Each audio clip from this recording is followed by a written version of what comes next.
Welcome to Spiritual Dialogues with Father Udon de Castro. We are here at Cariana Lay Monastic Community. I'm your host, Brother Lodi. With us is Sister Tachi. Sister? Yes, we had the last episode.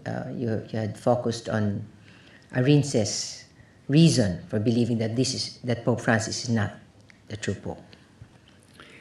So we are discussing one of the biggest confusion that is occurring in the Catholic Church today. And like we mentioned, most people, most priests, most bishops, most cardinals, and even Pope Francis himself does not realize that there is a confusion going on.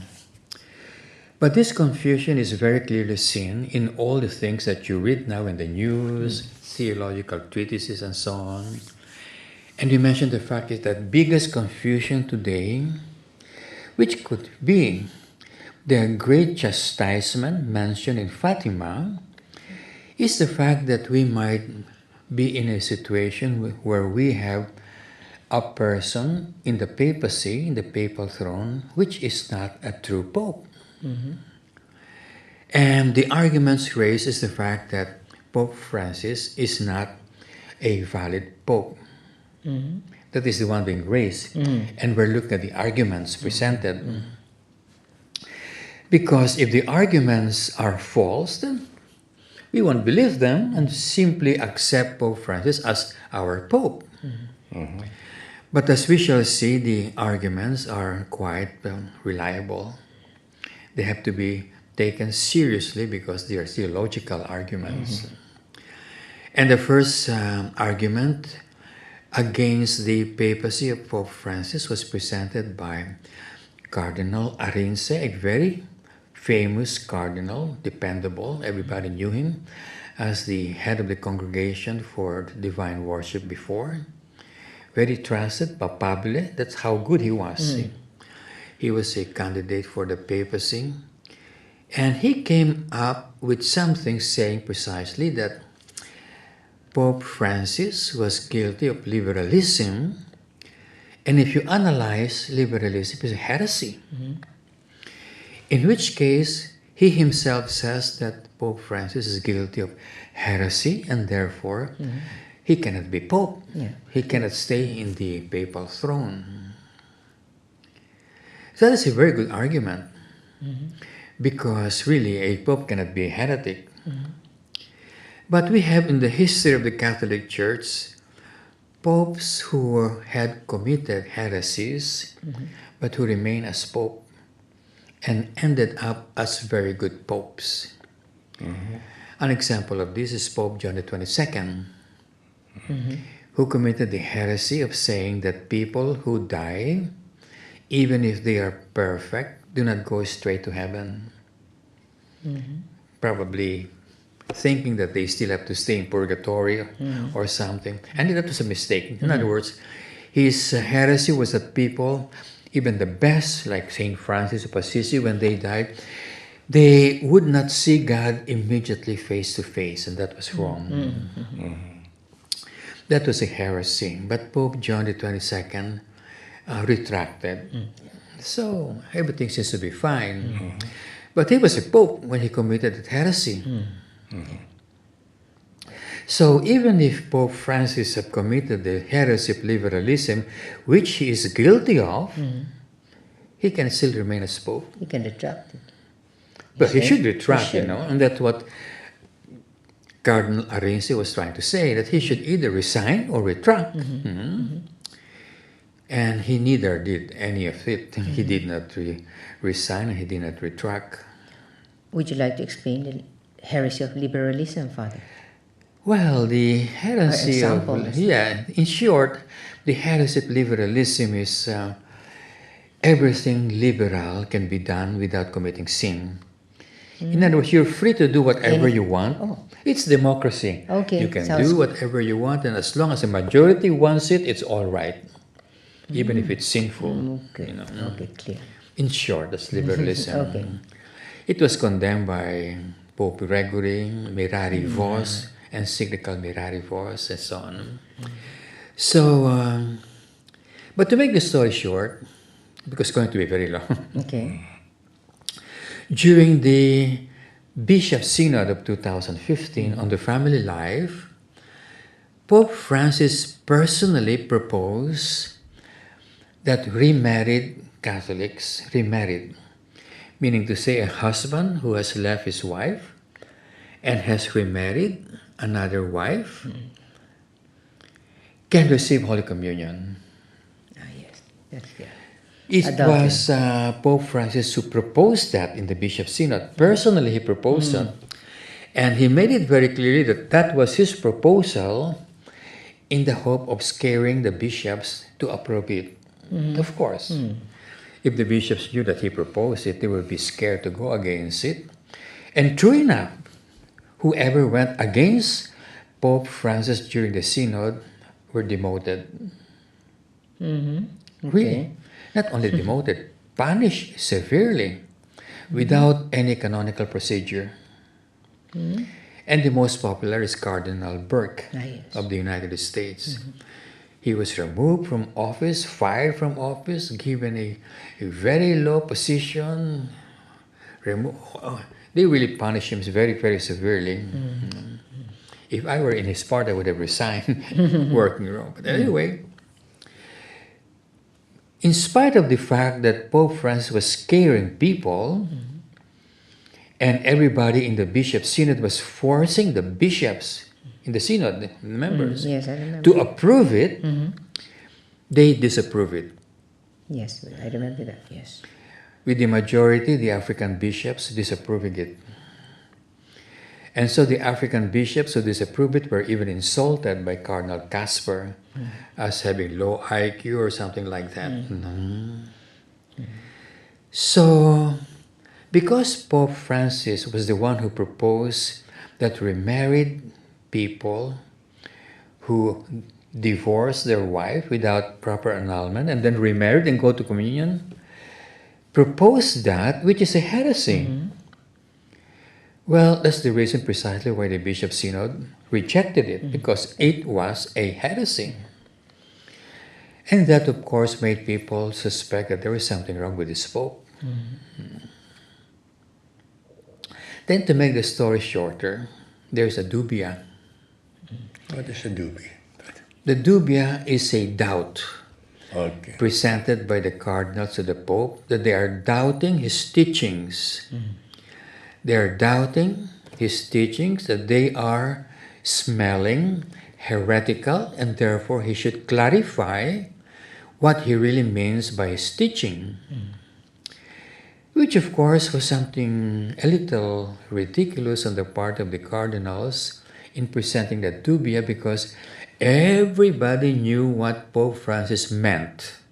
It's clear. Everybody knew what he was trying to drive at. Everybody knew what he was proposing, that it was something heretical, and they should have not asked him anymore a question to clarify it, because it was very clear. But out of courtesy, that is a courteous gesture. Indirectly telling the Pope to recant or to explain further. Well, not to recant, just to explain, in the hope that he might notice he is wrong and therefore retract. Yes. So it was a courteous way of saying, kindly think about what you said and clarify it. If it is wrong, do the right thing, say the right thing. And up to this time, from that time on up to this program, has been 800 days ago that a dubia has been given to him, and he has not answered it. So no clarification whatsoever. Well, in other words, we are asking Pope Francis to clarify Catholic doctrine, which is his job Yes, Father. as Pope, and he hasn't clarified it after 800 days. There's something wrong. He's not doing his job. He really believes it. He really believes what? What he said. He really believes that it should be done like that. Well, Wouldn't that be the next conclusion? actually, that's what really is his thinking. But the proof of the matter is simply the fact that He's not answering it when a pope is supposed to answer it because the salvation of souls. Yes. Let's take, for example, you, Lodi, is a husband who have left his wife Yes, Father. and you have taken up another wife and you're receiving Holy Communion and you ask Pope Francis, is that sinful or not? And he's not answering. And because he's not answering, you continue in that sinful state and you die because you were waiting for the answer and there is no answer. Where will I go, Father? Of course, you're going to hell. You can tell God, Pope Francis said so. Well, that is That's unacceptable. acceptable to God. Of course, Father, You I- cannot blame somebody else before somebody God. said that to me already before. Yeah, no, you cannot do that. Tell God I said so. So you're putting a lot of souls in danger because Yes. millions are observing this teaching of Pope Francis. Yes. Many Catholics who are living in adultery precisely are living in adultery because of what Pope Francis said. Yes, they're fine. So they're in the state of mortal sin. Anytime they die, they would go to hell. And if you are in the state of mortal sin, you cannot receive communion. Well, yes. And to make it matters, if you receive Holy Communion, that's double sacrilege. You know? So with those things happening, people are beginning to think that there is something wrong with this Pope. But they could not pinpoint what is wrong with this Pope. They could not pinpoint. Well, who can pinpoint the idea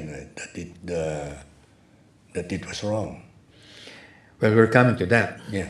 So after that, many things happened, but to make the story short, then there is the incident of Archbishop Bigano, who was formerly the governor of the Vatican, later on the nuncio to the United States, where he came out with his famous 11th page exposing the rottenness in the Vatican.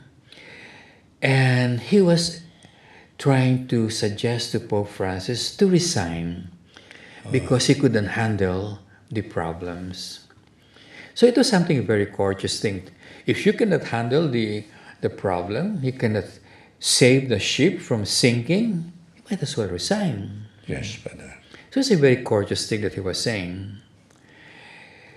But after Bigano, who is still in hiding, by the way, it says, the news says, because he knows Pope Francis is a dictator pope.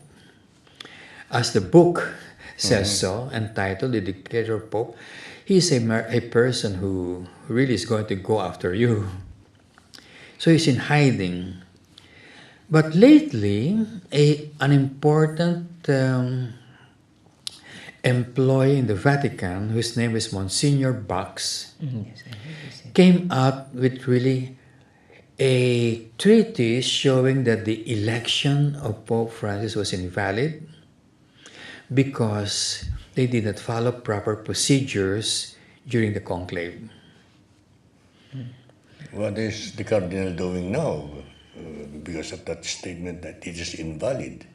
Now, that's something very serious because now it's really putting a doubt on the validity of the election of Pope Francis. In other words, it's very clear that the canon law, the laws of the Catholic Church says that if these laws are violated, the election is invalid. Yes, Father. In which case, Pope Francis is not a valid pope.